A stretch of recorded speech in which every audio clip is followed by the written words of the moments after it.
Thank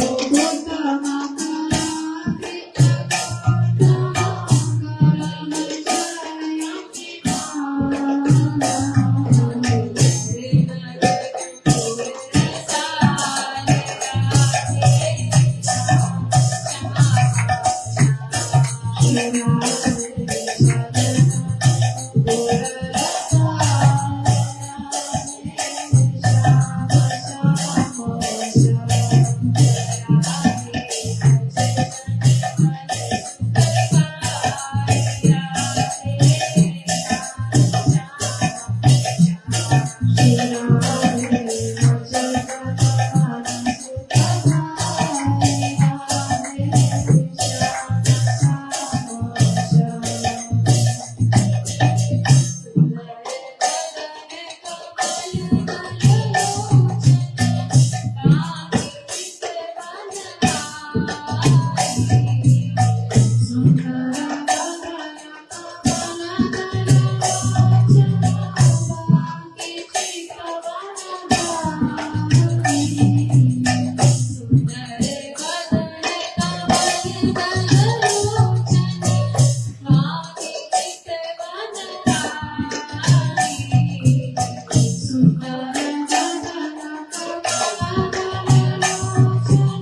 माता नहीं करो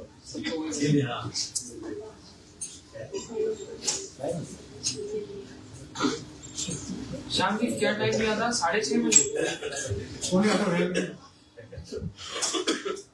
मुझे लगता है फरीदाबाद में 1 घंटे का चक्कर टाइमिंग लेट है आगे जब ये लोग प्रोग्राम करेंगे ऐसे करना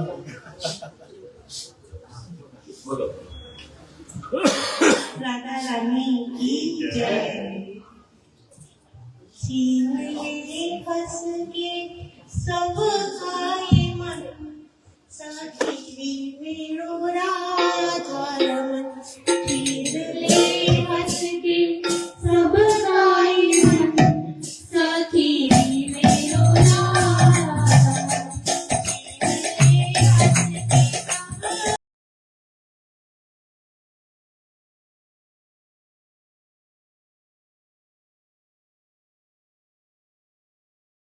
जादू भरे दो नयन साथी मेरो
देते हो मतलब टाइमिंग आगे पीछे है थोड़ी सी। टाइमिंग आगे वही ठीक करना है, ठीक है बात है।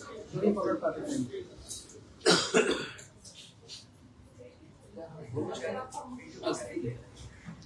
अच्छा रहा है टाइम के बाद।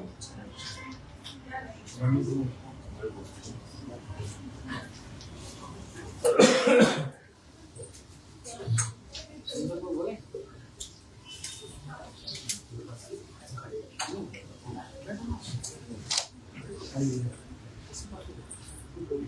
Ini tuh Siddheshwar Mike.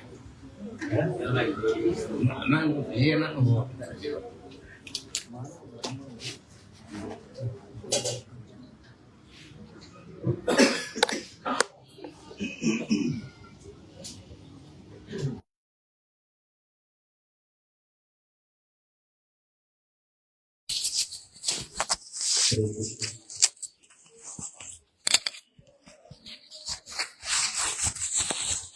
अभी थोड़ी देर कथा सुनना, अंदर पिट हो रही है, थोड़ा सा कथा सुनना।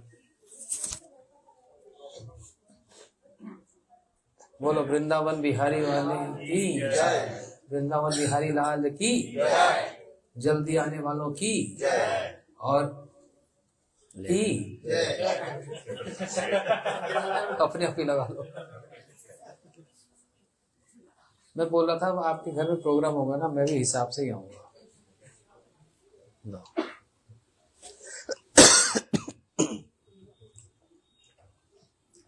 वन्देऽहं श्रीगुरो श्रीयुतपदकमलं श्रीगुरून् वैष्णवांश्च श्रीरूपं साग्रजातं सहगणरघुनाथान्वितं तं सजीवम् साद्वैतं सावधूतं परिजनसहितं कृष्णचैतन्यदेवं श्रीराधाकृष्णपदान् सहगणललिता श्रीविशाखान्वितांश्च श्रीकृष्ण चैतन्य प्रभु नित्यानंद श्री अद्वैत गदाधर शिवासादि श्री गौरभक्तवृंद। हरे कृष्णा कृष्ण कृष्ण हरे हरे, हरे राम राम राम। सर्वप्रथम अस्मदीय परमाद्यतम गुरुपाद पद्म नित्यलीला प्रविष्टो विष्णुपाद अष्टोत्तर शतशिष्य भक्ति विज्ञान श्री भारती गोस्वामी महाराज एवं नित्यलीला प्रविष्टो विष्णुपाद अष्टोत्तर शतशिष्य भक्ति वेदांत श्री नारायण गोस्वामी महाराज जी के चरण कमल में अनंत कोटि साष्टांग दंडवत प्रणाम अर्पण करता हूँ। तत्पश्चात समस्त रूपांग गौड़ीय गुरुवर के चरण कमल में अनंत कोटि साष्टांग दंडवत प्रणाम। यहाँ उपस्थित परिपाद भक्ति वेदांत सिद्धांत महाराज के चरण में दंडवत प्रणाम एवं समस्त वैष्णव ब्रह्मचारी वृंद सबको यथायोग्य दंडवत प्रणाम। हम लोग भगवान की विशेष कृपा से यहाँ हमारे गुरुजीपाद श्याम प्रभु के घर में उपस्थित होकर के हरि कथा कीर्तन श्रवण करने का शुभ अवसर प्राप्त किए हैं। हमारे गुरु महाराज जी श्रीमद् भागवतम के एक श्लोक को बड़े अच्छी तरह से उच्चारण करके बोलते थे। विशेष करके जब नवद्वीप धाम परिक्रमा में हम लोग गए हुए थे 2017 नवद्वीप धाम परिक्रमा में, उसके अंतिम दिवस में गुरु जी कहते थे जो कि श्री कृष्ण ही श्रीमद् भागवतम में श्लोक उच्चारण किया है, एतावत् जन्म साफल्यम प्राणिनम इह देहिषु प्राणी अर्थे धिया वाचो श्रेय आचरणम सदा। कि उन प्राणी या उन देहधारी व्यक्ति जिन्होंने शरीर धारण किए उन्हीं का जन्म सफल है। शरीर धारण करने वाले अनेक प्राणी में से उन्हीं का ही जन्म सफल है जो क्या करते हैं, प्राणी अर्थी धिया वाचो श्रेय आचरणम सदा, जो सदा सर्वदा श्रेय आचरण पर लगे रहते हैं, श्रेय आचरण करते हैं। किनके द्वारा? प्राणी, प्राण के द्वारा, अर्थी, अर्थ के द्वारा, धिया, बुद्धि के द्वारा, और वाचो, वाणी के द्वारा श्रेय आचरण करते हैं। श्रेय आचरण क्या होता है? हमारे गुरु महाराज जी कहते थे इस जगत में दो प्रकार के पंथा है। एक होता है श्रेय पंथा, दूसरी पंथा होता है प्रेय पंथा। हम सब जानते हैं, ये सिर्फ ये शास्त्रीय शब्द है, अगर समझाऊंगा भी, हम देखेंगे हम तो जानते हैं इसको। प्रेय पंथा किसे कहते हैं या प्रेय मार्ग कहते हैं? प्रेय आचरण, प्रेय शब्द का अर्थ होता है जिसको करते समय हमें अच्छा लगता है, मन को अच्छा लगता है, किंतु उसका जो परिणाम है वो ठीक नहीं होता। कुछ समय के लिए अच्छा लगता है जिसके कारण लंबा समय तक हमें उसका कुपरिणाम भुगतना पड़ता है। फॉर एग्जाम्पल, हमारे गुरु महाराज जी कहते थे, एक बच्चा जब स्कूल में जाता है, माता पिता जब उसको स्कूल में पढ़ने के लिए भेजते हैं तो पढ़ाई उसको अच्छा नहीं लगता, पढ़ना उसको अच्छा नहीं लगता। वो चाहता है कि मैं घर में दोस्तों के साथ खेलूं और मेरे जो मन मर्जी इच्छा हो उसको उस चीज को खरीदूं और जहां घूमना है मैं घूमूं, किंतु पढ़ाई मत ना करूं। किंतु जब अगर वो उसी जो उसको इच्छा है अगर वो उसको किया, माता पिता की बात अगर नहीं माना, तो पढ़ाई करते समय तो अच्छा, पढ़ाई करने के लिए गया नहीं, इसलिए उसको अच्छा लग रहा है, घर में रह रहा है, घूम रहा है, खेल रहा है, सब कुछ कर रहा है, और रिजल्ट क्या होगा? पूरी जीवन क्या हो जाएगा? वो मूर्ख हो जाएगा और काबिल नहीं बन पाएगा, अपने पैर पे खड़ा नहीं हो पाएगा और जीवन उसका नष्ट हो जाएगा। जबकि बहुत थोड़ा समय के लिए, थोड़ा समय के आनंद के लिए उसका लंबा समय नष्ट हो गया।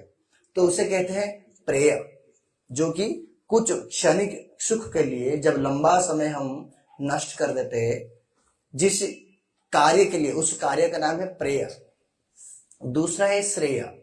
श्रेय होता है जिस कार्य को करते समय हमें भले ही अच्छा ना लगे, किंतु उसका जो परिणाम होता है वो लंबे समय तक हमें सुख प्रदान करता है। वही चीज है, अगर कोई बच्चा, माता पिता अगर जबरदस्ती करके उसको पढ़ाते हैं या नहीं पढ़ाते बच्चों को, बच्चों को तो अच्छा नहीं लगता पढ़ना, किंतु माता पिता पढ़ाते हैं। क्यों? क्योंकि पढ़ना उसके लिए श्रेय है।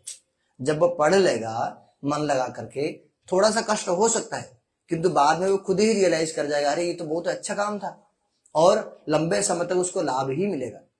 किंतु अगर वो प्रेय को फॉलो करता है, अपनी इच्छा को फॉलो करता है, माता पिता की बात नहीं मानता है, तब क्या होता है? उसको लंबे समय तक कुफल मिलेगा। तो उसी प्रकार इस जगत में दो प्रकार के पंथा हैं। एक होता है श्रेय पंथा, अर्थात शास्त्र के द्वारा, गुरु वैष्णव के द्वारा जो परफेक्ट सोल है, जो परफेक्ट, जिन्होंने अपने जीवन में परफेक्शन को प्राप्त किया है, सक्सेसफुल व्यक्ति है, स्पिरिचुअली और मैटेरियल तो है ही, उन्हीं के द्वारा बताया गया पंथा, विशेष करके भगवान के द्वारा बताया गया पंथा, उसको कहते हैं श्रेय पंथा। और अपनी मन मर्जी जो हमें अच्छा लगे वही करते जाना, उस रास्ता को कहते हैं प्रेय पंथा। तो गुरुजी कहते थे, प्राण के द्वारा, प्राणी अर्थी धिया वाचो, प्राणों के द्वारा अर्थात संपूर्ण समस्त अपना पूरी जीवन को ही उसमें लगा देना। जैसे हमारे महाराज जी और बाकी वैष्णव लोग जिन्होंने क्या किया, संपूर्ण अपना जीवन को उस श्रेय पंथा में ही समर्पित किया है। अगर ऐसा संभव हो तो क्या करनी चाहिए? संपूर्ण प्राणों को उस श्रेय पंथा में लगा देनी चाहिए। जैसे पढ़ाई करते समय एक बच्चा के लिए सबसे इंपॉर्टेंट काम क्या है? पढ़ना।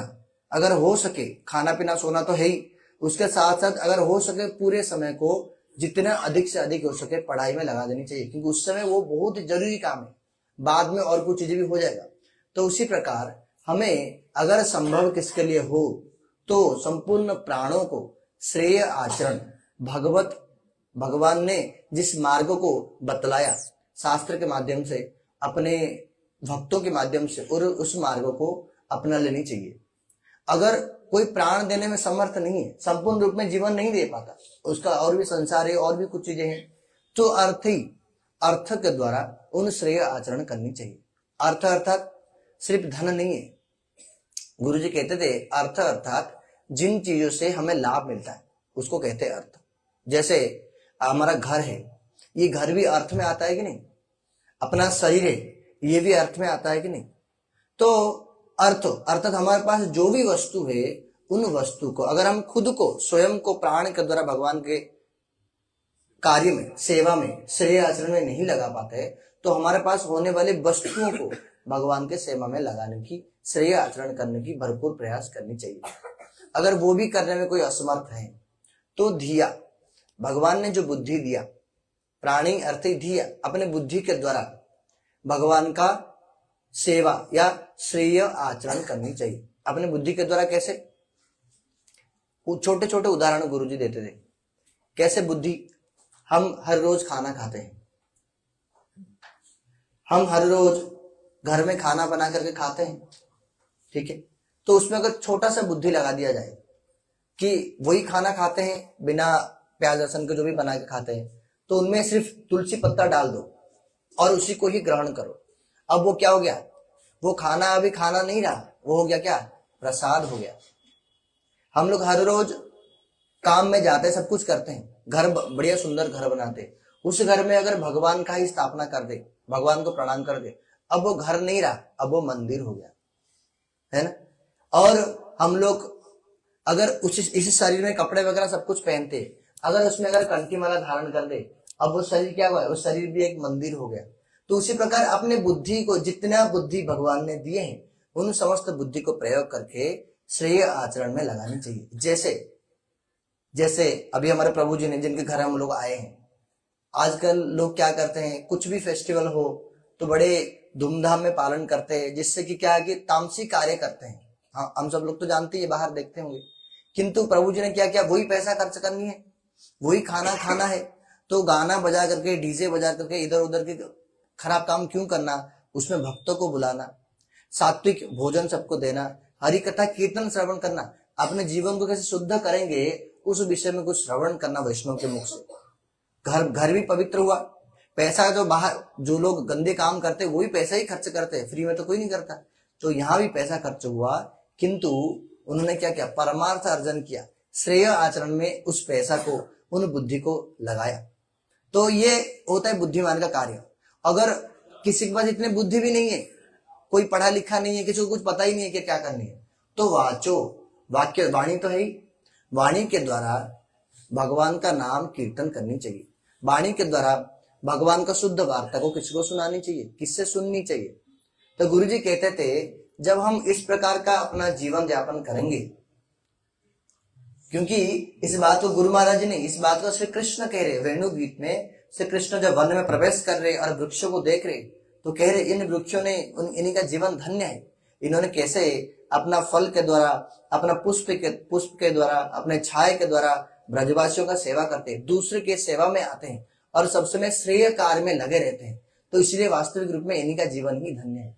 तो इसलिए हम लोग भी, जब भगवान इतने बुद्धि दिए हैं, भगवान इतना कुछ शक्ति सामर्थ्य दिए हैं, तब इन समस्त बुद्धि को, इन समस्त शक्ति सामर्थ्य को श्रेय आचरण में लगाने का भरपूर प्रयास करनी चाहिए। क्योंकि अन्य और कोई चीजें और कोई प्राणी में, प्रहलाद महाराज जिस प्रकार के कहते हैं, और विषय खलु सर्वत्य साथ, अन्य दूसरे जो प्राणी हैं, उन सब का भी आंख कान नाक पर सब कुछ है, होने पर भी इतना बुद्धि भगवान नहीं दिए उनको, जो कि वो चाहने पर भी श्रेय आचरण में खुद को नहीं लगा सके। किंतु हमें भगवान इतना बुद्धि दिए हैं। जब इतना बुद्धि दिए हैं और उसके साथ साथ जब भगवान इतना सुयोग भी दे रहे हैं, भक्तों के संग भी प्रदान कर रहे हैं, तो उसको भरपूर लाभ तो उठानी ही चाहिए। संसार करने में कोई असुविधा नहीं है, किंतु संसार का केंद्र भगवान को रखकर अब संसार करते हैं, वो संसार को कहते हैं कृष्ण संसार। जब उन संसार का केंद्र हम सिर्फ अपना इंद्रिय भोग को रख के संसार करते हैं, तो उसको कहते हैं माइक संसार, जो कि बंधन का कारण होता है। और भगवान कहते हैं जब कृष्ण संसार कोई करता है तो वो बंधन का कारण नहीं होता, वो दुख का कारण नहीं, वो अनलिमिटेड सुख का कारण होता है। और अगर कोई अपना इंद्रिय भोग कर रख के एक संसार करते हैं, तो भोगवतने समय थोड़ा समय के लिए अच्छा लग सकता है, किंतु वो अनलिमिटेड डिस्ट्रेस का, अनलिमिटेड दुख का कारण होता है। तो भगवान जब हम सब लोग को इतना बुद्धि दिए और सुयोग दिए हैं, तो अवश्य ही इन सुयोग का, इन बुद्धि का सदुपयोग करनी चाहिए। हरे कृष्ण। वांछा कल्पतरुभ्यश्च कृपा सिंधु भैरवश्च पतितानां पावनेभ्यो वैष्णवेभ्यो नमः। हाँ वासु प्रभु, एक बार बोलो, वृंदावन बिहारी लाल की जय।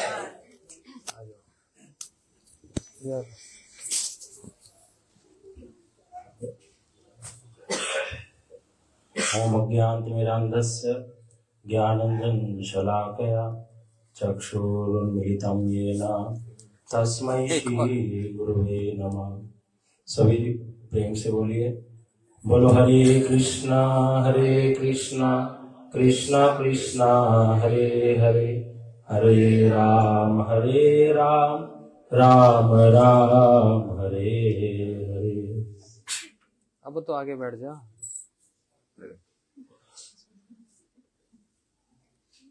आज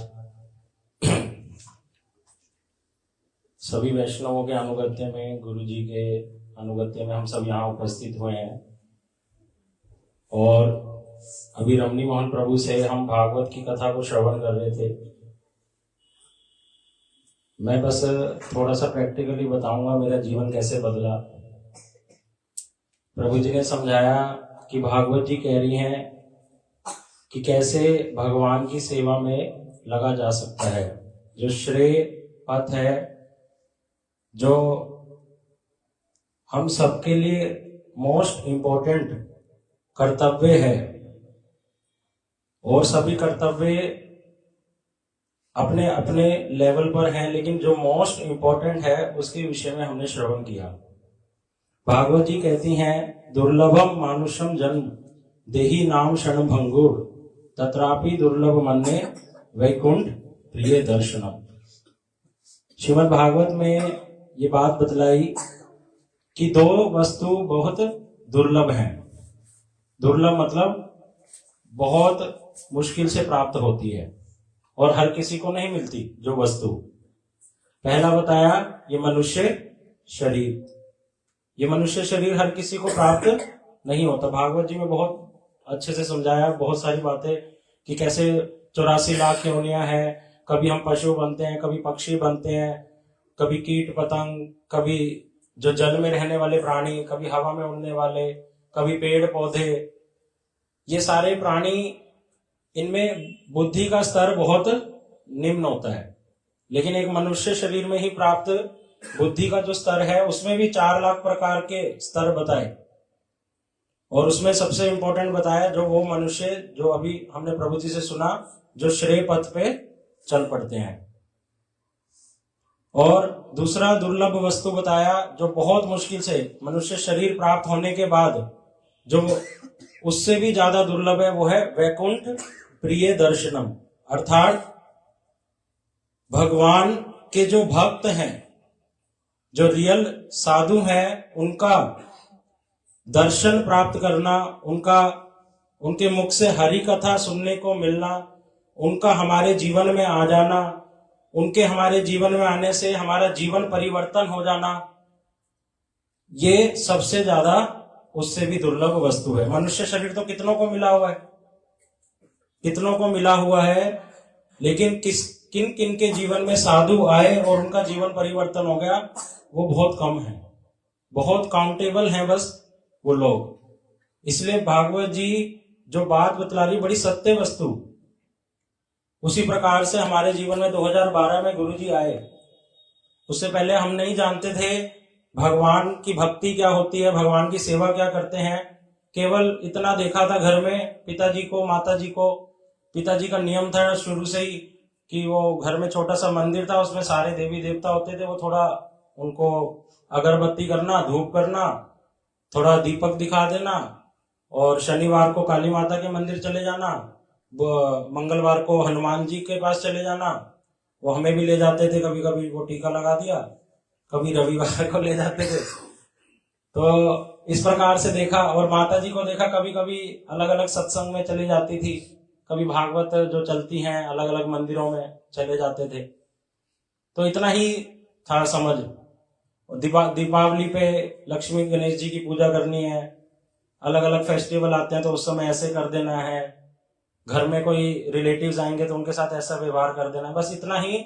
ये हम सबके साथ ही होता है, ये सभी के साथ सिमिलर है, थोड़ा बहुत ऊपर नीचे होगा।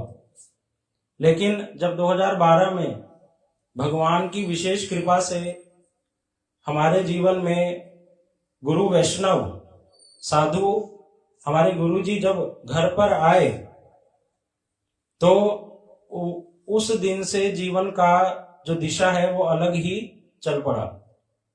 उस दिन से धीरे धीरे समझ में आया, कथाओं को सुनकर, भगवान की कथाओं को सुनकर, कि ये मनुष्य शरीर कितना ज्यादा इंपॉर्टेंट है।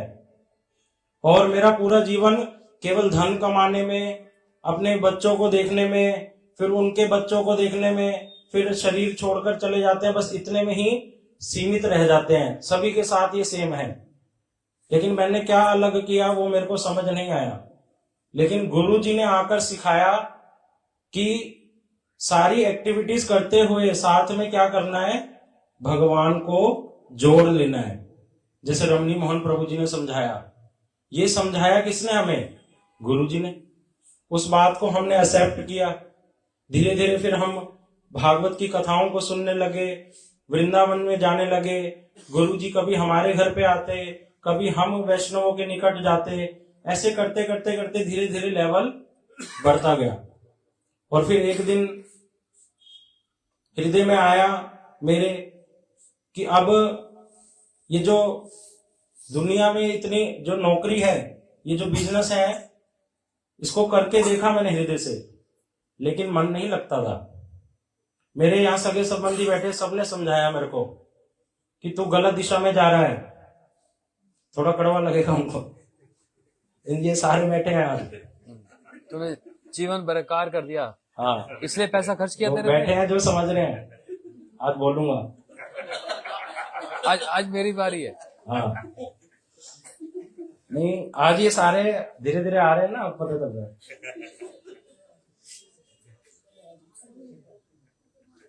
तो मुख्य बात ये है कि इन सब ने समझाया, उन्होंने अपना कर्तव्य ही करा।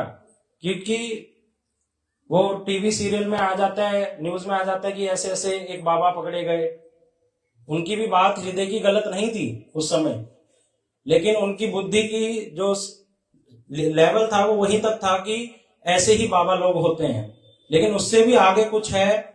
तो हमारे साथ जब वो गए, अलग अलग, कभी द्वारिका गए, कभी रामेश्वरम गए हमारे गुरुजी के साथ, तब उनके साथ रह के पता चला ये तो बहुत ही अलग साधु हैं।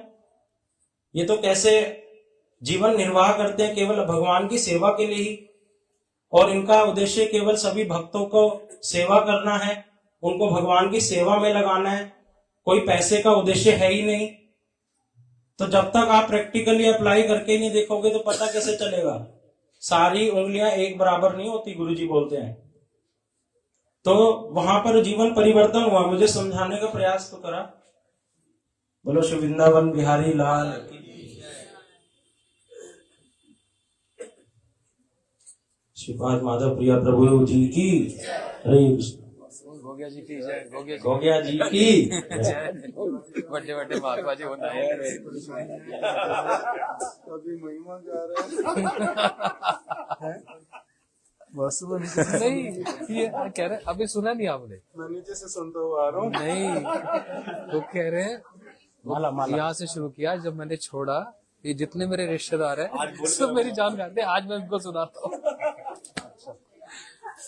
कौन सा रिश्तेदार तेरी जान खा रहा है? नहीं, ऐसे नहीं बोला मैंने, मतलब वो समझाते थे कि इस दिशा में मत जाओ।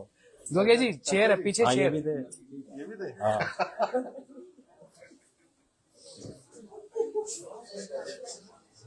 पीछे चेयर दे दो श्याम जी। चेयर दे।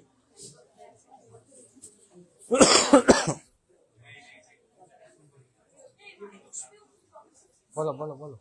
बोलो हरे कृष्णा कृष्णा कृष्णा हरे हरे, हरे राम राम राम हरे हरे।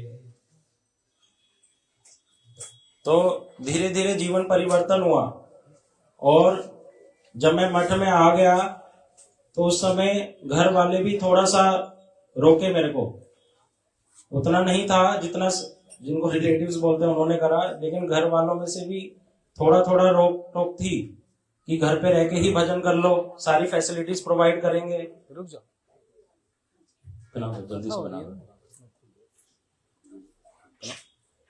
गुरुजी को।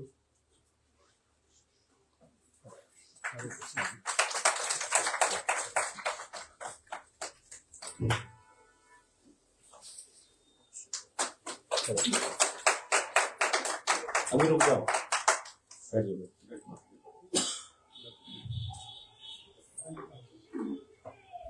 फिर थोड़ा सा स्टेप लिया, हृदय को कठोर करके, हृदय को मजबूत करके, फिर धीरे धीरे गुरुजी एक बात बोलते थे कि अभी थोड़ा सा डर लगेगा, लेकिन और घर वाले भी समझेंगे नहीं उस बात को, लेकिन 10 साल बाद देखना वही लोग तुम्हारे पैर छुएंगे। मैंने देखा 2 साल में ही छूने लग गए। मैंने कहा 2 साल में छूने लग गए, तो मेरे 2 साल में ही छूने लग गए। तो नहीं, मेरे को बड़ा आनंद आने लगा।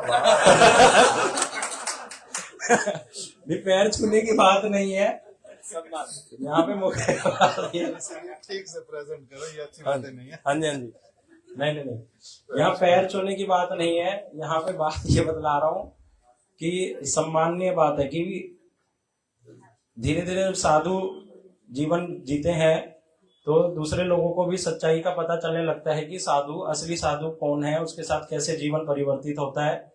और जो टीवी सीरियल में बाबाओं के बारे में हम सुन लेते हैं, हमारा जो मन बैठ जाता है कि सारे एक जैसे हैं, ऐसा नहीं होता है। ये मुख्य बात यहाँ पर है कि जीवन परिवर्तन होता है। और फिर धीरे धीरे जब मैं रहने लगा, और फिर आज आप सब तो जानते ही हैं कि कैसे अब जो मेरे माता पिता जी भी हैं वो भी यहाँ पर सेवा में आ गए हैं, मठ की सेवा के लिए। तो इस प्रकार से ये हमारा प्रयास है थोड़ा सा गुरु जी की कहने पर कि थोड़ा थोड़ा सेवा कर सकें और अपना जीवन परिवर्तन कर सकें।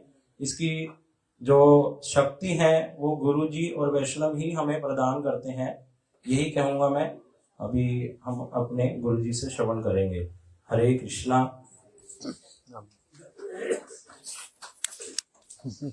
मेरे घर वाले रिश्तेदार कोई नहीं ऐसे। इसलिए तो आप बोलो। आप अपना बोले। मेरे कौन से? पता नहीं, उसने जैसे स्टैंड लगा था, महाराज जी को लगा। मेरे को अभी नहीं, अभी तो सो के उठ गया। बोल दिया हमने। उसका ब्रजमंडल परिक्रमा का सुना दो। क्या सुना? कुछ नहीं, उसमें क्या वो है, दर्शन है। और मैं तो सुबह सोचा था कथा में करेंगे, किंतु आज आया नहीं था, इसलिए फिर बोल।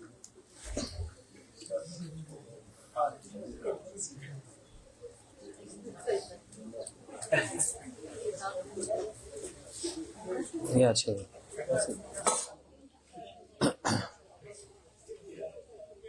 चलो बोलो वृंदावन बिहारी लाल की जय।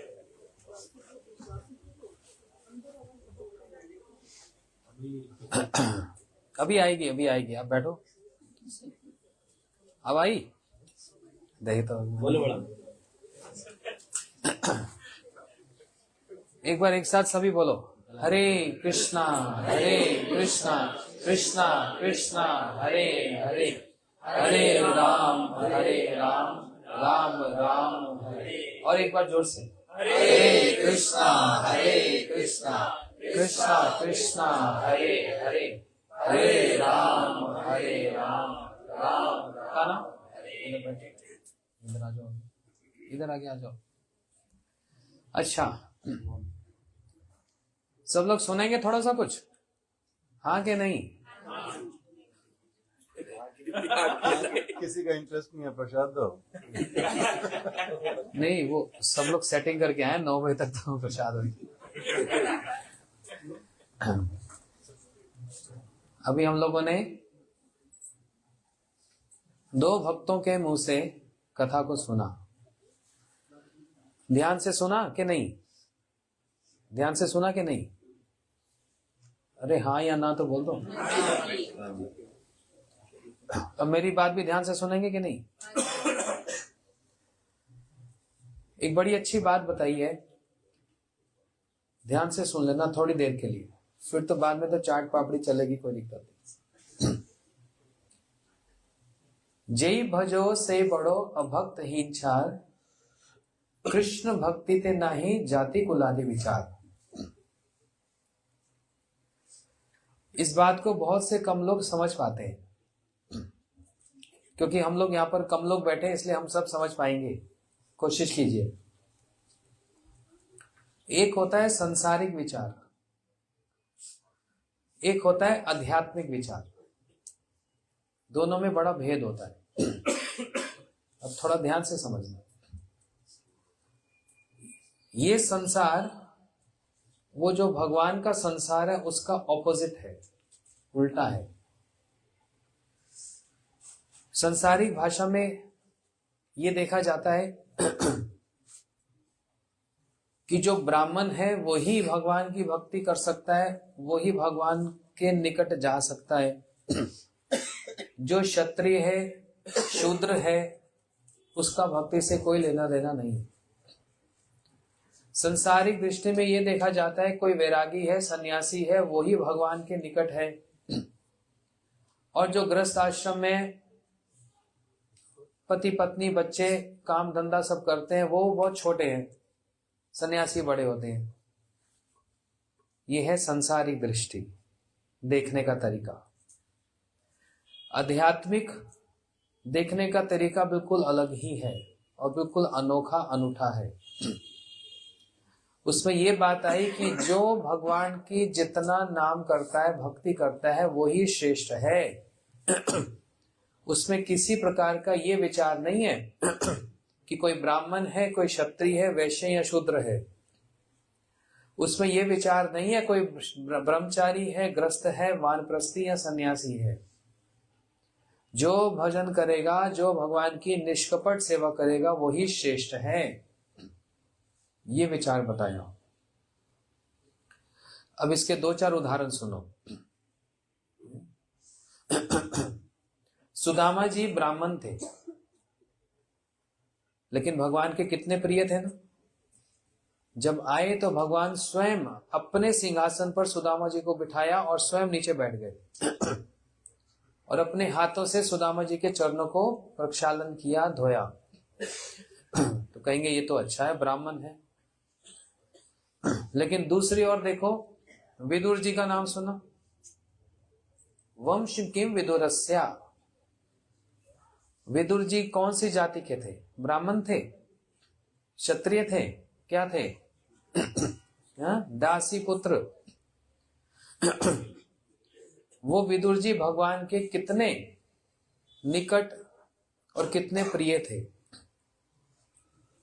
जब दुर्योधन ने भगवान की 18 अक्षनी सेना को मांग लिया और भगवान को छोड़ दिया,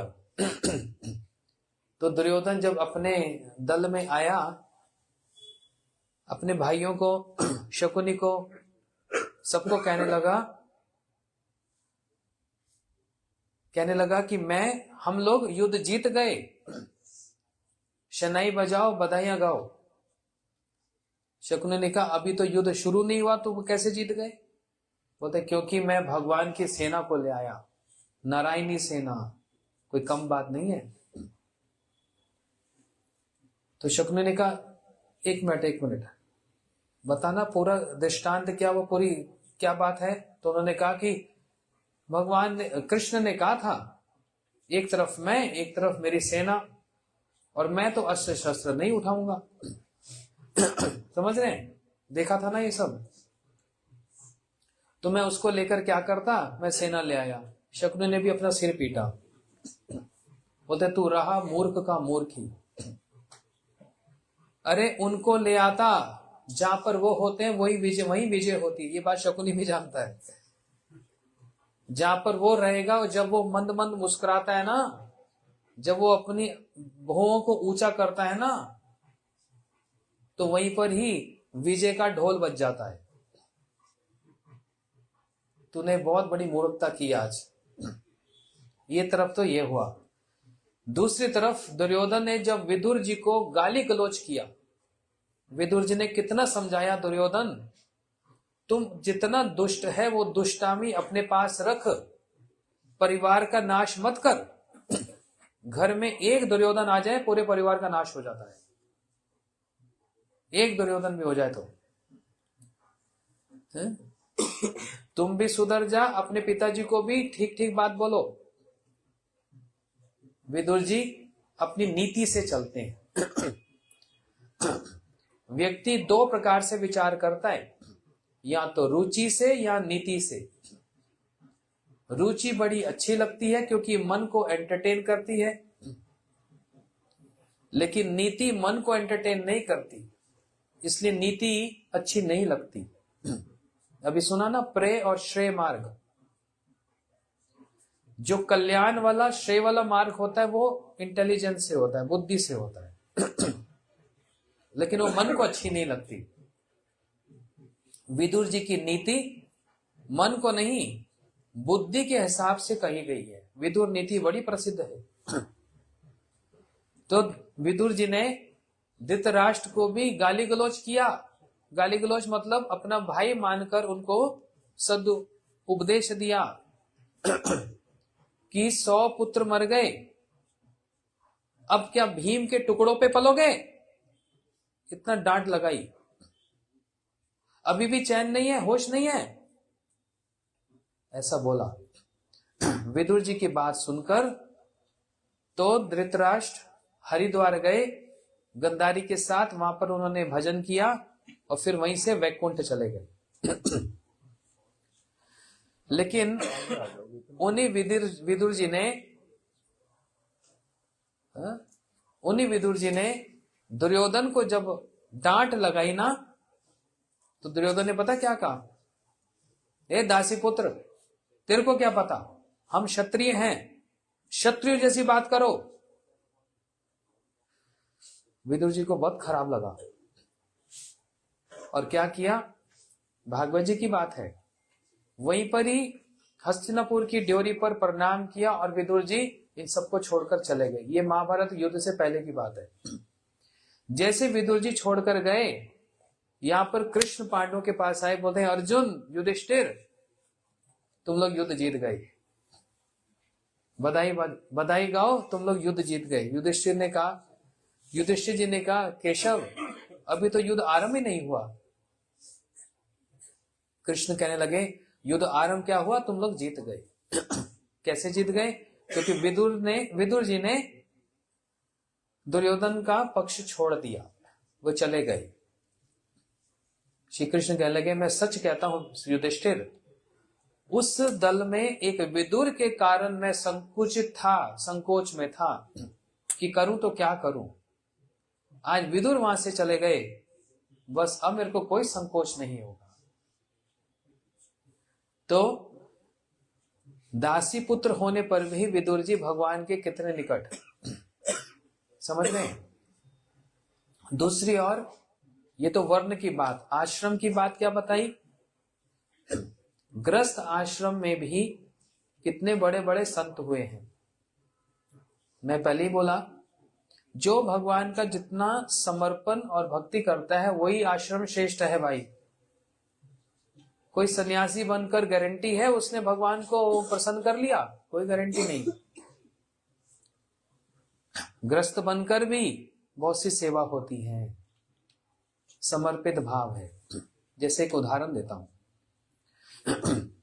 चैतन्य महाप्रभु जी की लीला में एक उनके प्रिय भक्त हुए, उनका नाम हुआ शिवास पंडित। महाप्रभु जी के बड़े प्रिय है, पत्नी है, संतान है, सब हैं।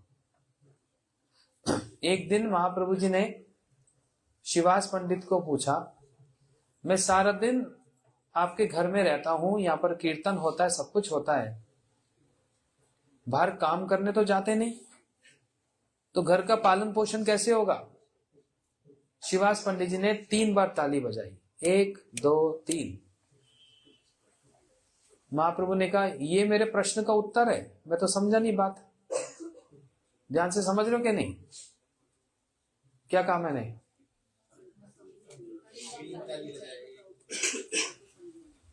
5 ताली बजाई, 3 बजाई। अच्छा, सुन रहे थे ध्यान से। तो महाप्रभु ने कहा मैंने तुमसे एक प्रश्न किया कि आप बाहर तो काम करने जाते नहीं, कैसे परिवार का पालन पोषण करोगे? मैं सारा दिन आपके घर में कीर्तन करता रहता हूं, नृत्य करता हूं, तो 3 ताली का मतलब क्या? तो बड़े विनम्र भाव से शिवास पंडित जी ने कहा, सारे जगत को पालन पोषण करने वाले विश्वंभर वे आप हैं। हम लोग मिथ्या अभिमान करते हैं, झूठा अभिमान करते हैं कि मेरे काम करने से या फिर मेरे प्रयास से मैं परिवार का या संसार का पालन पोषण करता हूं, मेरे प्रयास से नहीं, आपके कहने से, आपके बल पर ही सब होता है। इसको बोलते हैं समर्पण भाव। देखो अभी ये बहुत बड़ी बात है। हम इस बात को इमिटेट कर सकते हैं, नकल कर सकते हैं? नहीं। हमारा एक साधारण भाषा में, चलती भाषा में बोलते हैं हमारी वो औकात नहीं, और अच्छी भाषा में कहते हैं हमारी वो योग्यता नहीं, अधिकार नहीं। इतनी बड़ी बात वो ही कह सकते हैं जो उस बात में पूरे के पूरे प्रतिष्ठित हैं कि भगवान ही रक्षति विश्वासो गोप्ते वर्णम तथा, वही मेरी रक्षा करने वाले हैं, वही पालन पोषण करने वाले हैं।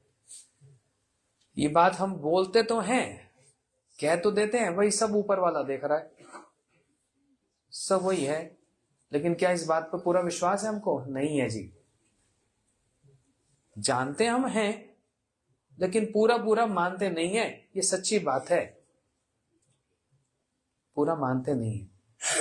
लेकिन जिनकी मैं कथा बतला रहा हूं 500 साल पुरानी बात है,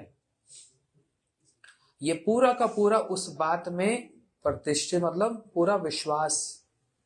इसलिए उन्होंने बात कही 3 ताली का मतलब क्या?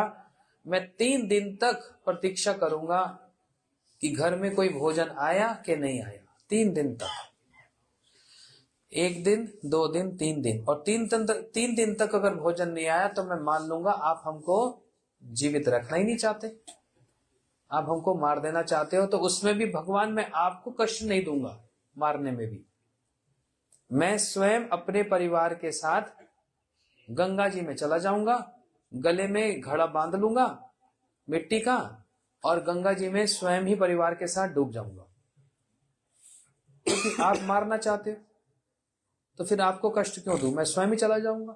मारे कृष्ण राखे के, राखे कृष्ण मारे के, जैसे बोलते हैं जाको राखे साइया, ये तो सब जानते हैं। उसी कोई बंगला भाषण में ऐसे बोलते हैं, जिसको भगवान मारना चाहते हैं कौन बचाएगा, और जिसको बचाना चाहते हैं उसको कोई मार सकता है? प्रहलाद जी का उदाहरण देखा ना, सब लोगों ने देखा कैसे कुछ हो सका उनका।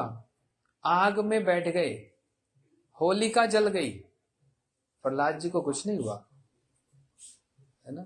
ये सब हम सुनते हैं कथा में, सब बातें, क्योंकि ये लोग उस बात में प्रतिष्ठित हैं। हम लोगों को अभी विश्वास में कमी है। हम बोलते तो हैं हम धार्मिक हैं, भगवान में हमारा विश्वास है, बोलते हैं ना। अरे उधर देखोगे कि इधर सुनोगे? है विश्वास? नहीं है, और है भी तो थोड़ा थोड़ा है बस। अगर भगवान पे पूरा विश्वास है ना तो फिर उनकी बात ही मानी जाएगी, पूरा विश्वास करना पड़ेगा। जैसे कोई बच्चा कहे या बच्ची कहे मेरे को मेरे पिताजी में विश्वास है, तो उसको पूरा ही होता है, आधा होता है? नहीं, आधा है, आधा शायद फिर शायद नहीं है, या पूरा होता है। जब बच्चे को डर लगता है तो माँ की गोद में जाकर उसको विश्वास है ना, या उसको भी अभी संकोच होता है कि नहीं नहीं मैं शायद नहीं है। तो अभी हम लोगों को ईमानदारी बात तो ये है कि भगवान पे पूरा विश्वास है ही नहीं। ये हमारी अधिकार है, ये हमारी औकात है अभी। क्यों मैं ऐसे कह रहा हूं नहीं है? अगर भगवान में पूरा विश्वास होता फिर हम इधर उधर दौड़े दौड़े नहीं जाते। जबकि गीता जी किसने बोली है? किसने बोली है? उस गीता जी में ही भगवान ने ये वाली उंगली उठाई है। कौन सी? ये होता है अभिमान की उंगली। अरे मैं बहुत बड़ा सेठ हूं, या फिर मैं ये हूं, मैं वो हूं। भगवान ने भी ये वाली उंगली उठाकर यहां रखकर कहा है मैं ही सबका ईश्वर हूं, और ये जितने सब देवी देवता सब मुझसे निकलते हैं। और सिर्फ कहा नहीं, कुरुक्षेत्र में विराट रूप दिखलाया और उसमें सारा दिखला दिया है ना। लेकिन इतना दिखाने पर भी पूरा विश्वास है कि यही भगवान है? नहीं। जब मेरे को कोई दिक्कत आती है, कोई मुसीबत आती है, तो फिर मैं कभी गणेश जी को पकड़ लेता हूँ, फिर कभी मैं हनुमान जी को भी पकड़ लेता हूँ, फिर मैं कभी किसी और को भी पकड़ लेता हूँ। तो मेरा विश्वास कहाँ है?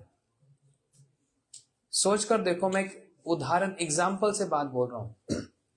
घर में अगर बच्चे को कोई दिक्कत होती है, कोई परेशानी होती है, उसको पूरा अपने पिता पर विश्वास होता है।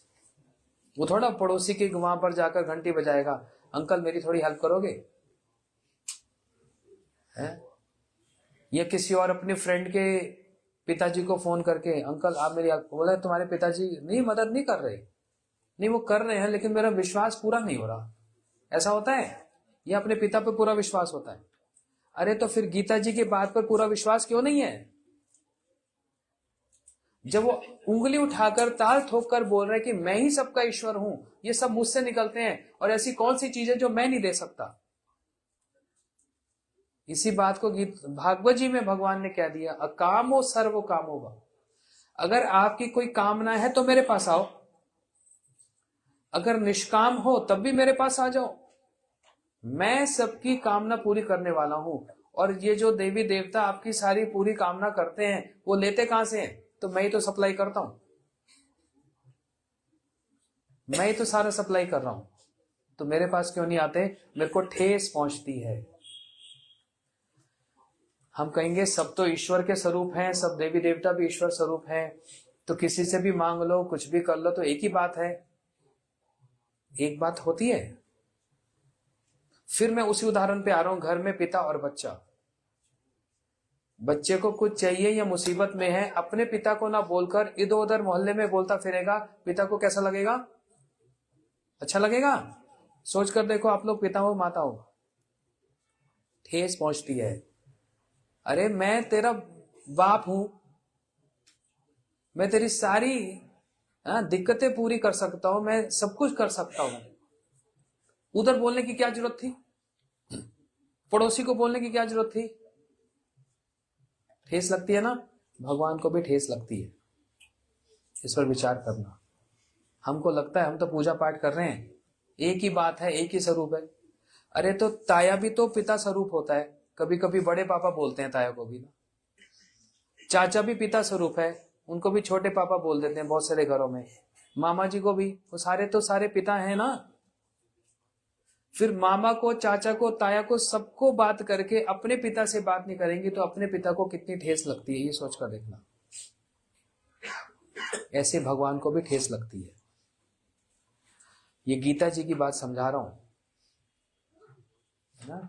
उनको भी दुख होता है। जब मैं पूरा का पूरा जिम्मेदारी लेने को तैयार हूं, मैं भगवान हूं, मैं ईश्वर हूं, मैं देवी देवताओं का भी बाप हूं, ये भी मर जाते हैं।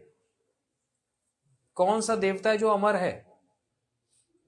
ब्रह्मा जी तक, एक चींटी से लेकर ब्रह्मा जी तक सबकी आयु का अंत है। देवी देवताओं को तो छोड़ दो, ब्रह्मा जी तक भी नहीं छूटे, उनके भी जीवन का अंत है। 100 साल के बाद उनको भी जाना पड़ता है। लेकिन भगवान को मरना पड़ता है? नहीं, वो सनातन है, उनको मरना नहीं पड़ता, वो जन्म मृत्यु से परे है। लेकिन चींटी से लेकर ब्रह्मा जी तक सबकी आयु का अंत है। भगवान को ठेस लगती है इस चीज को देखकर कि उनको छोड़कर, उनको मानते हुए, विश्वास करते हुए भी उनको छोड़कर मैं इस द्वार पे, उस द्वार पे, उस द्वार पे, उस द्वार पे, क्योंकि मेरे को अपना काम पूरा करना है बस। मेरे को द्वार से कोई मतलब नहीं है, मेरे को अपने काम करने से मतलब है। मेरा काम बन जाए, फिर कोई भी द्वार पूरा कर दे। अब गीता भागवत जी पर विश्वास है कि नहीं? उन्हीं भागवत जी में भगवान ने आश्वासन दिया, वचन दिया है, भाई अकामो सर्व कामो वा। तुम्हारी कोई कामना तो आओ मेरे पास, लेकिन जब तुम इधर उधर जाते हो ना, मैं पीछे हट जाता हूं। फिर मेरे को अच्छा नहीं लगता। पूरा ही मुझसे मांग लो फिर, और फिर मैं हिसाब से विचार करके दूंगा। ऐसी बात। तो ये बातें जो हैं गृहस्थ आश्रम हो, ब्रह्मचारी हो, सन्यासी हो, जो इस पर पूरा का पूरा विश्वास करता है वही बड़ा है। इसी को ही बोलते हैं समर्पण। जैसे आज हम लोग इस घर में आए, इन्होंने घर लिया, इनॉग्रेशन किया। कैसे इनॉग्रेशन कर रहे हैं? अपने संबंधियों को बुलाया, भाइयों को बुलाया, सब है ये, मतलब रिश्तेदार को बुलाया, समधियों को बुलाया, सारे भक्तों को बुलाया, थोड़ा सा भगवान का नाम हो जाए, कीर्तन हो जाए। ये परिवार कितना समर्पित है, मैं इनको कितने सालों से जानता हूं। इससे ज्यादा और क्या समर्पण होगा। एक तरफ आपकी सारा धन है, पैसा, एक तरफ आपका बच्चा है, कौन सी चीज बड़ी होती है? अपने बच्चे के आगे तो कुछ भी बड़ा नहीं होता। जिन्होंने अपने बच्चे को ही दान दे दिया, धन तो छोटी सी बात हो गई उसके सामने। किसमें दान दे दिया? भगवान को अर्पण कर दिया। ये चाहते तो बहुत कुछ परेशानी कर सकते थे। अभी बता रहा था वासु प्रभु, शुरू शुरू में थोड़ा सा तो होता ही है, एकदम से भैया शौक लग गया, ये क्या हो गया? अच्छा खासा जवान बच्चा, ये कौन सी दिशा पकड़ ली, पागल है क्या? अरे ये तो सतयुग की बातें होती हैं, साधु सन्यासी होते हैं, ये कौन से युग में जी रहा है भाई? इंजीनियर बन तू, फंसा हैदराबाद में नौकरी कर चकाचक। किस चक्रों में फंस गया तू? भगवान का नाम करना और आश्रमों में रहना, मठों में रहना। अरे ये तो साधु सन्यासियों का काम होता है, तो हम तो गृहस्थी वाले हैं। तो साधु सन्यासी आकाश से टपके? उनको भी तो किसी माता पिता ने जन्म दिया है ना। तो बात क्या होती है, हमारे ना एक गुरुजी हैं, मैं उनके चरण दबाता हूं, चरण छूता हूं, बहुत वैरागी हैं, संसार से कोई लेना देना नहीं है उनके, तो मैं चरण छूता हूं। लेकिन मेरा बेटा साधु सन्यासी बन जाए, ये नहीं। क्यों? वो क्यों बनेगा? अरे तो जिन गुरुजी के चरण छूते हो उनके भी तो कोई माता पिता थे, वो आकाश से थोड़ा टपके। कितना साहस चाहिए अपने, क्या बोलते हैं, दिल का टुकड़ा, कलेजे का टुकड़ा, जिसको बच्चा ही तो सब कुछ होते हैं माता पिता के लिए, उसके सामने तो संसार कुछ भी नहीं है। पूरा संसार एक तरफ और अपना बच्चा एक तरफ होता है। तो किस प्रकार से इन्होंने बिना किसी रुकावट के, बाधा के, जो श्रेय वाला मार्ग है उसको, कल्याण वाले मार्ग को अपनाकर बच्चे का दान कर दिया। किसको? मेरे को नहीं किया, भगवान, आश्रम को नहीं किया, भगवान को किया है। तब भी इनको चैन नहीं हुई। बोलते हैं फिर हम क्यों रह जाए पीछे, और क्या करना है फिर? बेटा आश्रम में चला गया, बेटी की विवाह हो गया, फिर हमने क्या करना है? चाहते तो ये भी, अपना बिजनेस चल रहा था, कर रहे थे, बिजनेस आगे बढ़ा देते और भी कुछ कर सकते थे। फिर विचार किया, ये पैसा कमाने ही सब कुछ होता है क्या? एक दिन तो इसको भी समाप्त करना पड़ेगा कि नहीं? मतलब सारा जीवन काम ही करते जाएंगे क्या? हम मशीन है क्या? मशीन होती है तो दिन रात काम करती जाती है ना, दिन रात काम करती है। लेकिन सोचकर देखना, विचार करके देखना। आप में से बहुत से लोग बिजनेस करते हैं, जॉब करते हैं, करो, अच्छी बात है। मैं तो सबको बोलता हूं कभी कोई खाली मत बैठे, कुछ ना कुछ करते रहना चाहिए। खाली बैठने का मतलब दिमाग खराब, और खाली बैठने का मतलब चिक चिक चिक चिक, kit kit kit kit kit kit होती रहेगी। लेकिन एक ऐसा समय होना चाहिए जहां पर काम को कम करके थोड़ा सा है, और थोड़ा सा भगवान की ओर, उस मार्ग की ओर भी, जो तरीका है, जिस तरीके से किया जाता है। देखो गाड़ी चलाने का भी एक तरीका है, ऐसे थोड़ा बस स्टेयरिंग ही हिला रहे हैं, एक्सीलेटर दबाए नहीं, गाड़ी चलेगी? अरे यहाँ ब्रेक कोई पैर दबाते जा रहे हैं, एक्सीलेटर नहीं दबा रही, गाड़ी चलेगी? तरीका है गाड़ी चलाने का। माताएं घर में रसोई बनाती हैं, उसका भी एक तरीका है। ऐसी भक्ति का भी तरीका है ना। तो धीरे धीरे धीरे धीरे जैसे आयु बढ़ती है ना, अब देखो बुरा नहीं मानना, आजकल तो कोविड के बाद तो ऐसा धक्का लगा है, ऐसा धक्का लगा है कि जो 85 क्रॉस कर गया तो समझ लो लॉटरी लग गई। मतलब विश्वास ही नहीं होता, अच्छा 85 से ऊपर हो गए, अच्छा अभी तक हो अभी तक हो, 85 हो गए। 85 मैंने बहुत ज्यादा बोल दिया, 80 लास्ट है बस, उसके बाद तो दुख भी नहीं होता। जिसने 80 साल जी लिए ना, उसने पूरा जीवन को, पूरी लाइफ को जी लिया, उसके बाद कोई दुख नहीं होता। हिसाब लगा लो हमारे जीवन में कौन कितने साल का है और 80 होने में कितनी देर लगेगी, ये सोचकर देख लो, या 85 होने में कितनी देर लगेगी। उसके बाद तो लाइफ का एंड है, दी एंड। उससे पहले तो कभी भी कुछ भी हो सकता है, लेकिन मैं उस पर नहीं जाता। लेकिन 85 मैक्सिमम लगा लो। अब कितना समय बचा है हमारे पास, अब काम ही करते जाएंगे बस, पैसे कमाते जाएंगे बस, ना कुछ और भी करना है। अगला जीवन भी आने वाला है कि नहीं, या बस यही लास्ट है? जैसे हम लोग इन्वेस्टमेंट करते हैं, सेविंग करते हैं हमारे भविष्य के लिए, ऐसे ही लाइफ की भी इन्वेस्टमेंट है, अगले जीवन को सुधार, अगला जीवन भी अच्छा हो जाए उसके लिए। तो इन्वेस्टमेंट आज करते हैं तो कल उसका फायदा होता है ना। आज इन्वेस्टमेंट करते हैं तो कुछ सालों के बाद उसका फिर प्रॉफिट मिलता है। ऐसे ही आज अगर हम ये सोचें, आज इन्वेस्टमेंट करें तो अगले जीवन में इसका लाभ हमको मिलेगा। फिर क्यों नहीं हम ये अच्छी वाली इन्वेस्टमेंट करें। ये सबसे बेस्ट, सबसे अच्छी इन्वेस्टमेंट है। कौन सी? अपने जीवन की। पैसों की तो हम करते ही हैं, हर व्यक्ति करता है। देखो, कोई इसमें छुपाने वाली बात ही नहीं है। हर कोई अपने भविष्य को सिक्योर करने के लिए, ठीक रखने के लिए इन्वेस्टमेंट रखता है, उसमें इंटरेस्ट आता है, सेविंग रहती है, और कल को कुछ हो तो वो काम आता है। अपने जीवन की इन्वेस्टमेंट सबसे अच्छी इन्वेस्टमेंट है। जो जिस उम्र में है उसी उम्र से ही इन्वेस्टमेंट शुरू कर दे। समझ रहे हो? 15 साल की उम्र में आपने बिजनेस शुरू किया और उसी दिन से इन्वेस्टमेंट की होती, आज आप 50 के हो गए तो सोचो कितना हो गया होगा। और जो 60 साल का हो गया, अभी भी वो इन्वेस्टमेंट करे 20 साल के बाद, तभी तो वो इंक्रीमेंट होगा, बढ़ेगा। ऐसे ही ये लाइफ की इन्वेस्टमेंट किसी भी उम्र से ही आरंभ हो जाती है। किसके लिए?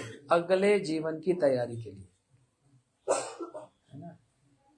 इस पर थोड़ा विचार करना। घर जाके जब आराम से कभी बैठे हो ना, सुबह या शाम को, सोचना इन बातों को।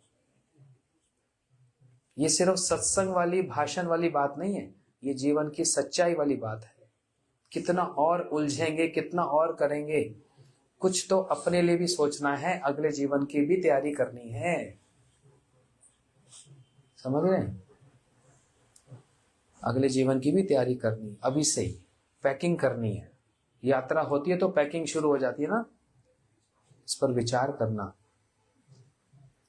रोज थोड़ा थोड़ा भगवान का नाम करना। ये नहीं सोचना ये साधु सन्यासियों का काम है, हम तो घर गृहस्थी वाले। अरे मैंने अभी शुरुआत ही यहीं से की। जो जितना भक्ति करता है, नाम करता है, भगवान को समर्पित है, वही बड़ा है।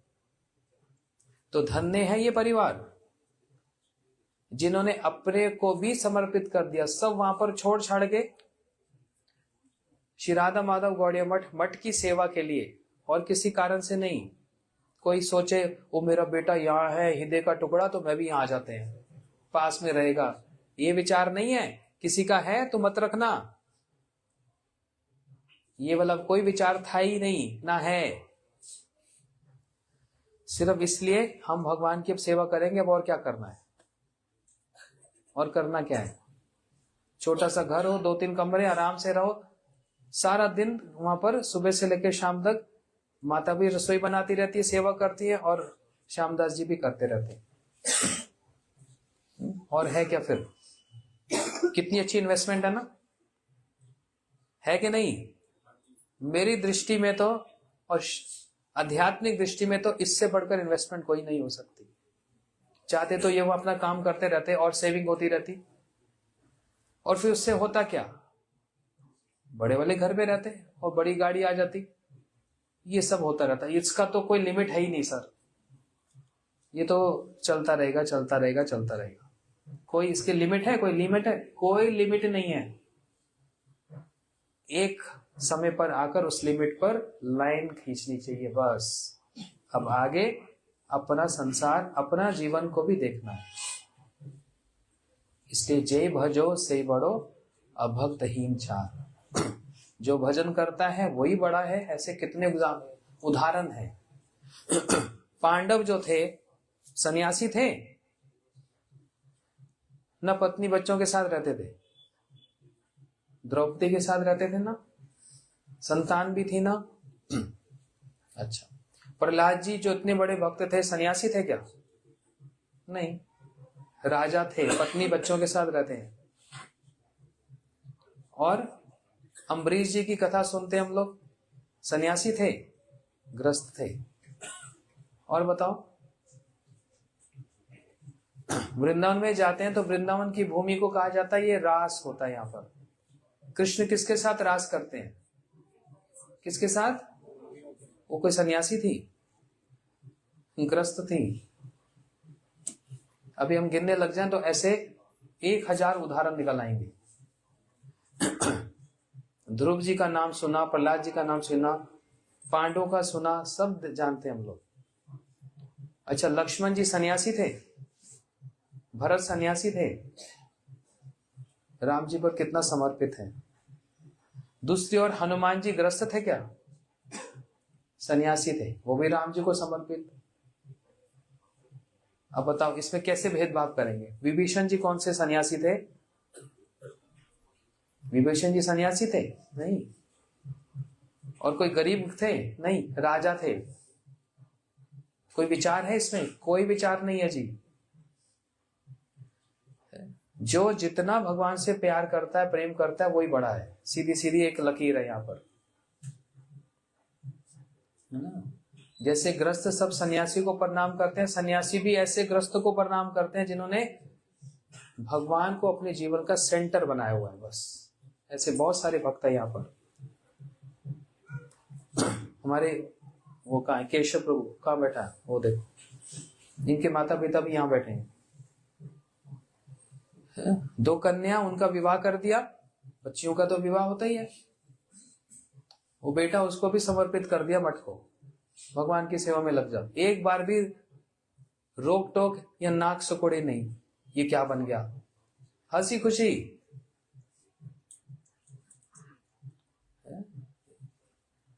इसको बोलते हैं सबसे बड़ा दान। इतना इतना कलेजा चाहिए इसके लिए? आसान है? नुकसान क्या हुआ? सिर्फ यही हुआ कि हाँ, बहू का मुंह नहीं देखा हमने। घर में आती छम छम करके चलती, आस पास के लोग भी आते, हाँ बहू बहू, सब लोग तो बहू बहू बोलते है ना, बहू बहू, लेकिन घर में बहू बहुत है। ये बहुत तेज है, बहुत बहू से बहुत तेज है। फिर सिर पकड़ के बैठ जाओ। नहीं, सबके साथ नहीं होता तो एक मजाक की बात है। हाई कोर्ट में नाती खेलते, ये भी शौक होते हैं ना, ये भी शौक है। मैं नहीं कह रहा वो खराब है, मैं उसके वो नहीं कह रहा हूं, वो अपनी जगह पर है। लेकिन ये 2 परिवार का उदाहरण अभी हमारे सामने, ऐसे हजारों परिवार हैं। तो बताओ, एक ये भी उदाहरण बैठे, पिताजी ने इनको मेरे हाथ में सौंप दिया था। बहुत साल पुरानी बात है, बच्चा सा था, 12 साल का जब आया था। पिताजी एक दिन बोले, ये लड़का मैंने आपको दे दिया। हंसी खुशी, कोई रोक टोक नहीं। तब से हमारे साथ है ना। अब तो माता पिता नहीं है, लेकिन दान तो कर दिया। ऐसे कितने उदाहरण हैं। तो क्या बिगड़ा? अभी फिलहाल 2 उदाहरण बतला रहा हूं जो यहाँ पर है, इनका क्या नुकसान है या इनका क्या बिगड़ा ये बता दो। कहीं से कोई नेगेटिविटी दिखती है? सब कुछ पॉजिटिव ही पॉजिटिव है, सब पॉजिटिव ही पॉजिटिव है। क्या है बताओ? अच्छा खासा परिवार है, समृद्धवान है, किस चीज की कमी है? खाने के लाले पड़ रहे हैं, घर नहीं है, गाड़ियां नहीं है, चाहे तो इन्वेस्टमेंट करके बहुत कुछ कर सकते हैं, लेकिन क्या जरूरत है? जितना सीमित उतना अच्छा। इसलिए मैंने कहा ये सन्यासियों से भी बढ़कर हैं, ये सन्यासी से भी बढ़कर हैं। इतना समर्पण तो सन्यासी भी नहीं करता जितना ये ग्रस्त होकर कर रहे हैं। बताओ, जे भजो सही बढ़ो, है ना? सबको भूख लग गई। माता पिता को कहाँ गए? चले गए। कहाँ से आ? रोटी बन रही है। बोलो वृंदावन बिहारी लाल। प्रभु जी आ जाओ जरूर 2 मिनट। इदम आसनम। धन्यवाद, थैंक यू सो मच। ये भी समर्पित है।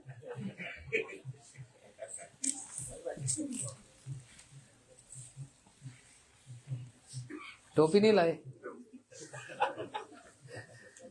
आ रहे हैं प्रभु जी, आ रहे हैं।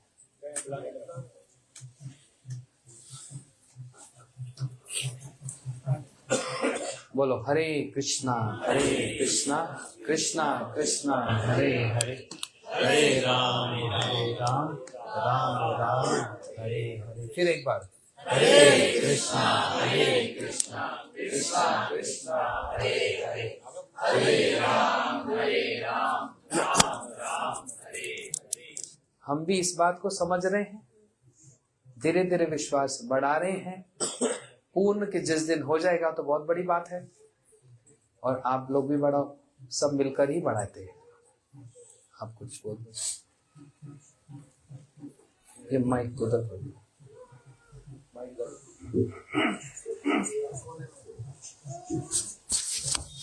पहचानने में नहीं।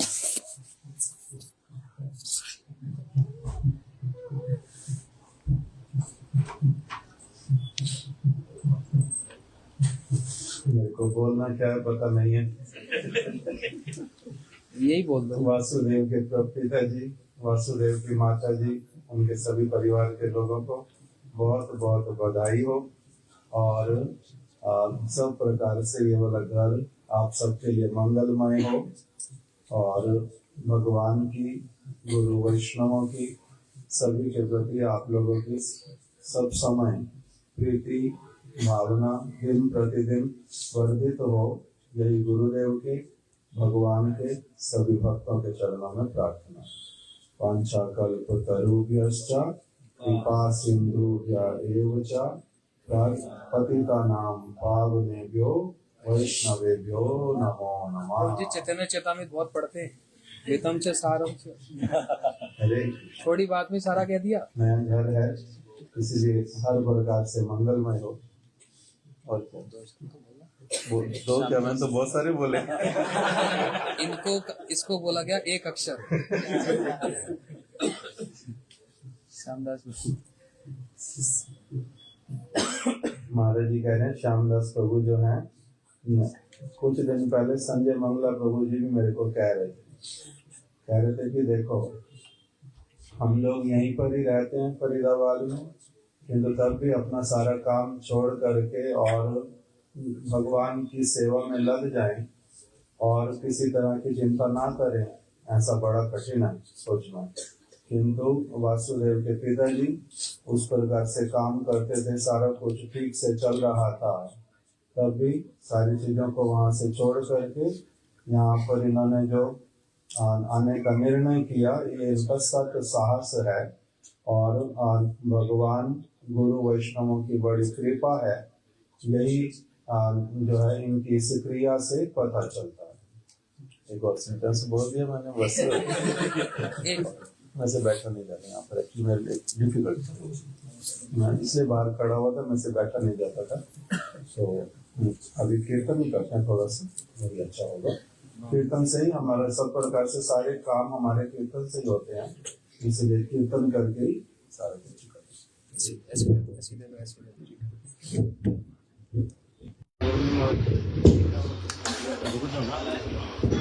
देखो कभी कभी मन में ऐसा आता है, ऐसी कौन सी पूजा पाठ करें, कौन सा करें।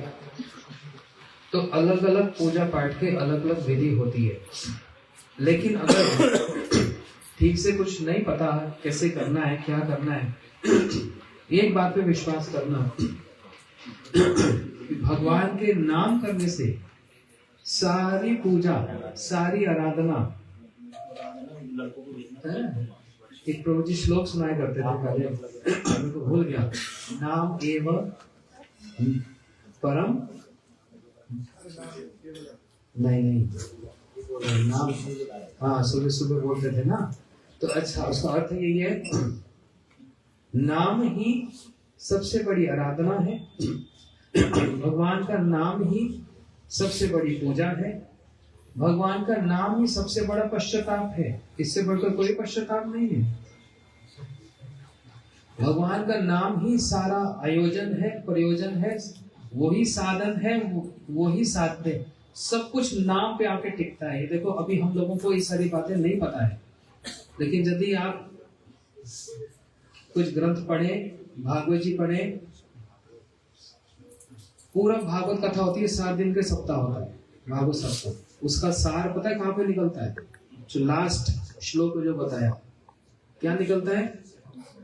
नाम संकीर्तन यस्य, नाम पर आकर ही बात समाप्त होती है। हर आराधना बिना नाम के अधूरी है। पंडित जी भी जो फेरे कराते हैं या कोई यज्ञ करते हैं, भगवान के नाम के बिना कोई यज्ञ पूरा नहीं हो सकता।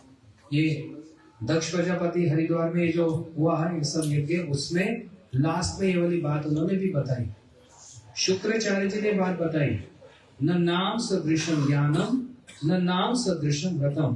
क्या मतलब? नाम के बराबर कोई ज्ञान नहीं है, नाम के बराबर कोई व्रत नहीं है, न नाम सदृशम ध्यानम न नाम सदृशम फलम।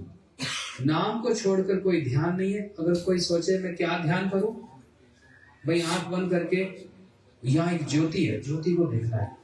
जब आप सोचोगे ज्योति है तो ज्योति दिखेगी, समझ रहे हो? या बोले यहाँ पर एक ऊंट है, ऊंट का ध्यान करो तो ऊंट ही दिखेगा। तो जिसका ध्यान करो, हाँ ये भी एक बड़ी अच्छी कथा है। ये भी एक राजा था, उसको दवाइयां खाने का बड़ा शौक है। मतलब हर रोज कभी इस डॉक्टर के पास, कभी उस डॉक्टर के, कभी उस डॉक्टर के पास, डॉक्टर साहब देखकर बता रहा हूँ, क्योंकि दवाई खाने का शौक है। उसको लगता है मैं बीमार हूँ, ये भी एक फोबिया है, मैं बीमार हूँ। तो वैद्य आते थे, कोई ना कोई उसको दवाई दे जाते थे और खूब पैसा ले जाते थे। एक वैद्य था जो सच्चा वैद्य था, बोलते वैद्य जी देखना, आपका बड़ा नाम सुना। उसने, वैद्य जी ने उसका नब्ज देखी, पल्स देखी, बोलते राजा कोई तो बीमारी नहीं है, बिल्कुल ठीक है, तो स्वस्थ है। बेकार का वैद्य कहां से आ गया? पढ़ाई लिखाई की है, कुछ जानता भी है वैद्य के बारे में? मैं इतना बीमार पड़ा रहता हूँ, कह रहा कोई बीमारी नहीं है। कहते नहीं नहीं नहीं, पकड़ में आ रही है, पकड़ में आ रही है। हाँ ठीक से देख। उसने देखा, बोलते पकड़ में आ गई बीमारी। हाँ बताओ क्या है? बोलते जब आप सो जाते हो ना, आंखों के आगे अंधेरा आता है ना। हाँ ये तो बात सही कही। जब आप भोजन कर लेते हो तो फिर आपको भूख नहीं लगती उसके बाद। बोलते हाँ देखा, पकड़ी ना बीमारी। मैं आपको 2 पुड़िया दूंगा, 2 पुड़िया में आपकी बीमारी दूर हो जाएगी। बोलते इतनी स्ट्रॉन्ग दवाई है? बोलते हाँ। तो वैद्य जी इसका परहेज है? बोलते हाँ, ऊंट को याद नहीं करना।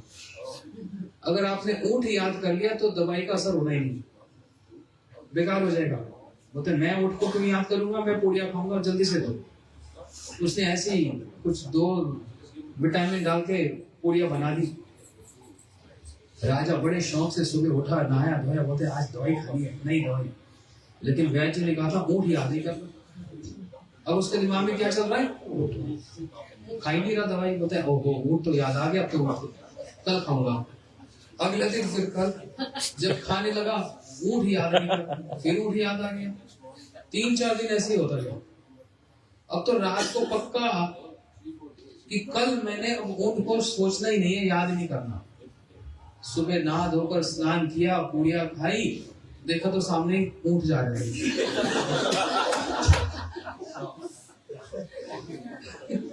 1 हफ्ता हो गया बेचारा दवाई नहीं खा पाया। तो जो दिमाग में रख लो कि वही ध्यान हो जाएगा। वो तो यहाँ पर एक ज्योति है, आप ज्योति का ध्यान करो, आपको ज्योति दिख जाएगी, ज्योत दिखेगी। तो भाई पहले ही सोच लिया ज्योत दिखेगी तो ज्योत दिखने लग जाएगी। वो तो ये ध्यान बड़ा नहीं है। कौन सा ध्यान बड़ा है? न नाम सदृशम ध्यानम, नाम से बढ़कर कोई ध्यान नहीं है। फिर कहते हैं न नाम सदृशम फलम, नाम से बढ़कर कोई फल नहीं है। न नाम सदृशम त्याग, नाम से बढ़कर कोई त्याग नहीं है। ये तो बड़ी कठिन हो जाएगा हमारे लिए। हम लोग इतने पूजा पाठ करते हैं, ये करना, उस दिन ये करना, वो करना, लेकिन सार बात बताऊं, एसेंस क्या है? सारे धर्मों को त्याग करके जिसने नाम की शरण मिली ना, उससे बढ़कर कोई त्याग नहीं, उससे बढ़कर कोई फल नहीं। न नाम सदृशम शमम, बहुत लंबा है। इससे बढ़कर कोई पुण्य नहीं है, उससे बढ़कर कोई शांति नहीं है, नाम से बढ़कर कोई भक्ति नहीं है, नाम से बढ़कर कोई प्रीति नहीं है। और नाम ही सबसे बड़ा आराध्य है, नाम ही सबसे बड़े गुरु है। इतनी बात बताइए, विश्वास करना है। मैं भी अभी करने की कोशिश कर रहा हूं, लेकिन ये बहुत बड़ा है, बहुत बड़ी एक चीज है कि नाम पर पूरा विश्वास जिसका अगर हो गया ना, बस उसी दिन कनेक्शन जुड़ गया, उसी दिन कनेक्शन जुड़ गया।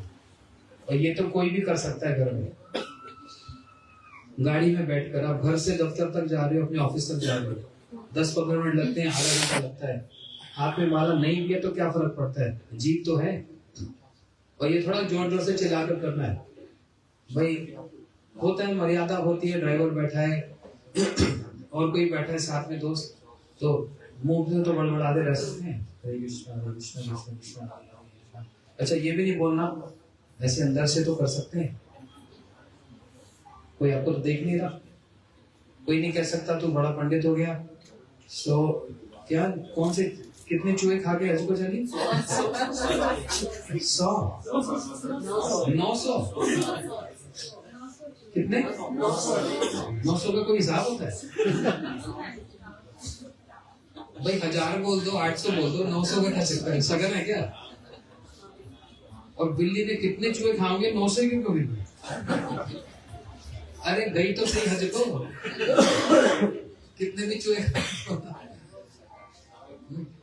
एक दिन तो हज भी चली गई, बस वही उसके दिन का सबसे बड़ा दिन है। जो पहले हो गया सो हो गया, अब जो है वो है। कल वाला पास था, अब प्रेजेंट है, फिर फ्यूचर है ना। इसलिए नाम सबसे बड़ी पूजा। इसलिए हम लोग 10 मिनट बस ये महामंत्र गाएंगे। इसी से ही हमारी आज का ये जो इनॉग्रेशन है, मुंडन है, ब्याह है, शादी है, एंगेजमेंट है, कोई भी त्योहार क्यों ना हो, नाम से सारा पूरा हो जाता है। दिवाली की पूजा हो, दशहरा की पूजा हो, होली की पूजा हो, जितना भी पूजा पाठ क्यों ना हो, जब तक उसमें नाम नहीं आएगा लास्ट में, कभी पूरा कंप्लीट हो ही नहीं सकता। समझ रहे? बोला वृंदावन बिहारी लाल की जय।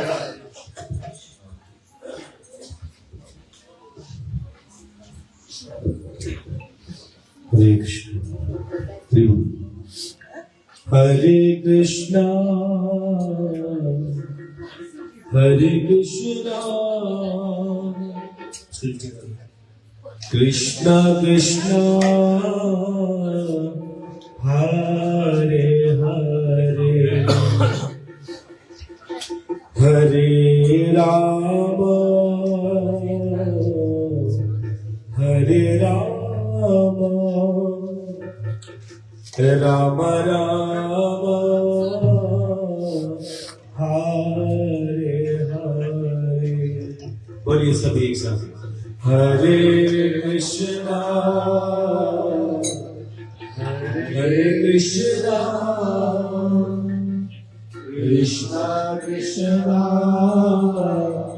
हरे हरे हरे राम जप जप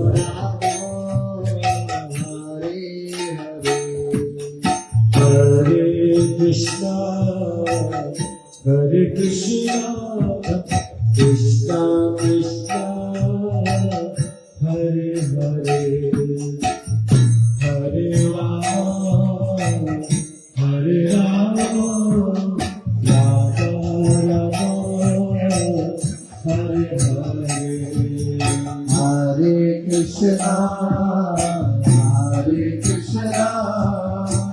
Krishna Krishna Hare Hare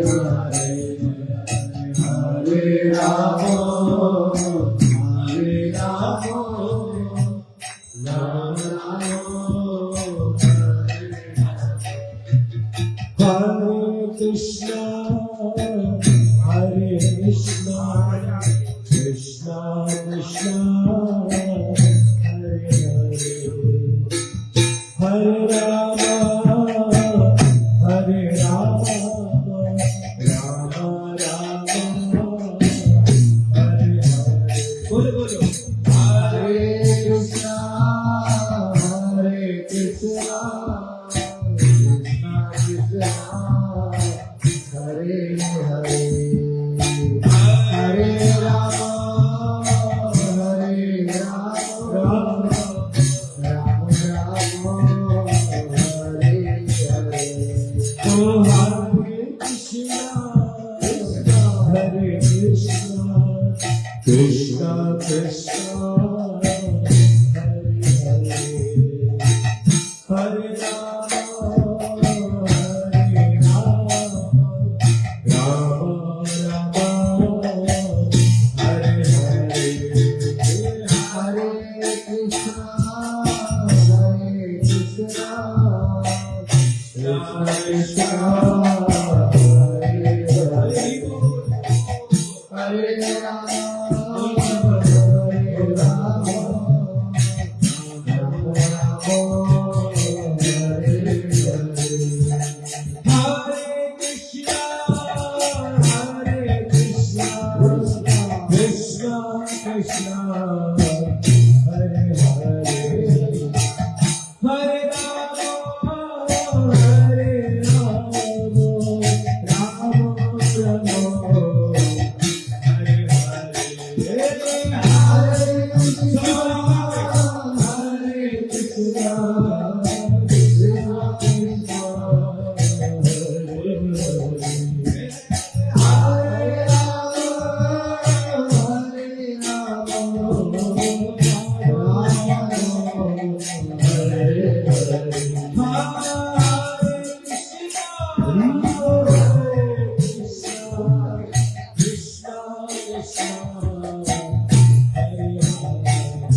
Krishna Krishna Hare Hare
सब लोग बोलिए जय राधे राधे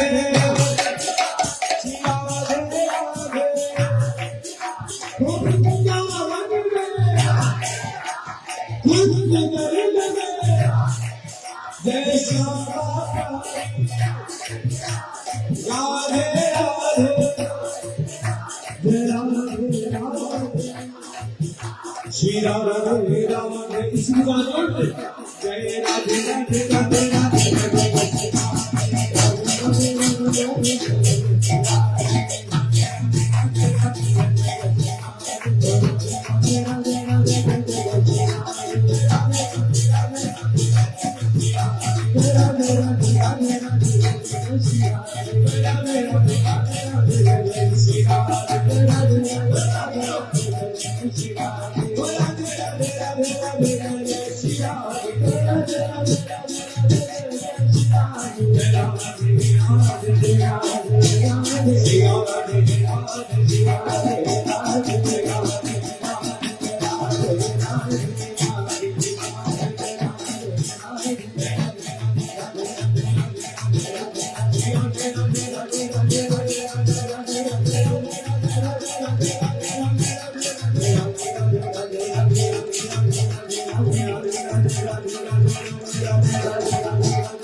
जय जय श्री राधे श्याम।